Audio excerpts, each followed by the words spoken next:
Sir good morning. একটা সময় ছিল বেঁচে থাকার কোনো ইচ্ছা ছিল না আমার। তো সেই সময়টা স্যারের সান্নিধ্যে এসে তো স্যারের জন্য একটা ক্ল্যাপিং হয়ে যায় আমারই মতো। এবং আমি যাকে খুব দিল থেকে ভালোবাসি তিনি হচ্ছেন সাবির পারামি স্যার, ওনার জন্য একটা ক্ল্যাপিং হয়ে যায়। বেঁচে থাকার ইচ্ছে ছিল না, বউ পাগল ছিল, ঘরে তালা মেরে রাখতো। তো আমি পা ভ্যান চালাই লকডাউনের মধ্যে, কিভাবে চলবো সেই মতো অবস্থায় এই ভেস্টিজ আমি বুঝিও না, ভেস্টিজ করার মানেও বুঝি না। তো বউকে বললো, স্যার বললো প্রোডাক্টগুলো আপনি অ্যাপ্লাই করুন, নাহলে এর পরের স্টেজটা আরও খারাপ। ওইটাই আমার ভয় লেগেছিল যে ডাক্তারের ওষুধ যখন ফেলুয়ার হয়ে গেল, যার কাছে আমরা এলাম তিনিও বলছে যে বউকে এই প্রোডাক্টগুলো খাওয়ান, নাহলে কিন্তু পরের স্টেজটা আরও খারাপ। স্যারের গাড়িতে করে আসছে, স্যারকে বলছো স্যার কী হবে, ঠিক হবে তো? তো স্যার বলছে সেই সময় যে আপনি এগুলো খাওয়ান, কারণ আমি এটা নিয়ে পড়াশোনা করেছি, এর পরের স্টেজটা আরও খারাপ। আমার ওই জায়গাটা কাজ হয়েছিল। আর আস্তে আস্তে প্রোডাক্টগুলো দিন 15-20 অ্যাপ্লাই করানোর পরে যখন দেখলাম বউয়ের মুখের মধ্যে আলাদা গ্লেজ মারছে, যেমন ওই স্যারকে দেখে আজকে বলছিলেন স্যার একটা কত সুন্দর লাগছে। তো আমি উনি ড্রেসিং টেবিলের সামনে মাথা যাচ্ছে, আমি পিছনে শুয়েছিলাম।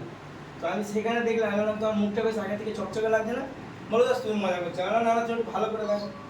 তো ভালো করে দেখলো, দেখার পরে বললো না একটু আগে থেকে। আমি কেমন আছো বলো তো এখন? বলো না আগের থেকে একটু ভালো আছে।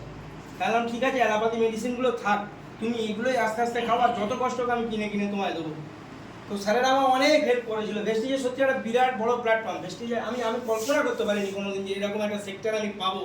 আর আমি একজন ভ্যানলা মানুষ, আমাকে এই মানুষটা যে নামের পাশে 6-8খানা ডিগ্রি, আমাদের ইয়াসিনাটি মন্ডল স্যারের, তিনি, আমি ব্রহ্মপুর বাদামতলা থেকে গাড়ি চালিয়ে ভ্যান নিয়ে আসছি, গ্রামে লক্ষ্য হয়ে আছি। আর আমাকে সেদিনকে এরকম হাত থেকে বলছো, ও আলি স্যার দাঁড়ান, ও আলি স্যার দাঁড়ান, আমি ভ্যান ঘুরিয়ে যাবো, তুমি বুলেট ঘুরিয়ে আমার কাছে চলে এলেন। আমি সেদিনকে বুঝে নিয়ে গেলাম যে ভেস্টিজ সিস্টেম সত্যি পাওয়ার আছে। যারা নিম্ন থেকে নিম্নস্তর শ্রেণীর মানুষকে সম্মান দিতে পারে, সেই সিস্টেমে সত্যি সত্যি পাওয়ার আছে।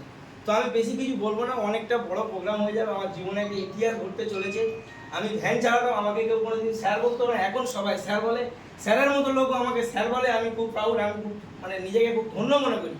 এবং সিস্টেমটা মেনে বাই হার্ট কাজটা করছি। অনেক কি বলে, অনেক প্রতিবন্ধকতার মাঝখান দিয়েও কাজটা করছি আমি। স্যার বলছে 100 পিপি করো, আমি 100 পিপি করতেও পারি না, আমার এমন একটা পরিস্থিতি আছে, কিন্তু আমি আপ্রাণ চেষ্টা করি, করে ফেলবো। এরকম করতে করতে ব্রোঞ্জ ডিরেক্টরটা আমি কোয়ালিফাই করি।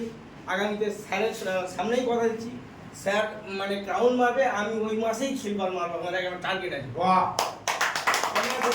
আমরা সংক্ষিপ্ত বক্তব্য শেষ করলাম। Thank you sir, thank you. দেখা যাক বিদেশ যাবে 25 সালে আমাদের সাথে, বা 26 সালে ম্যাক্সিমাম।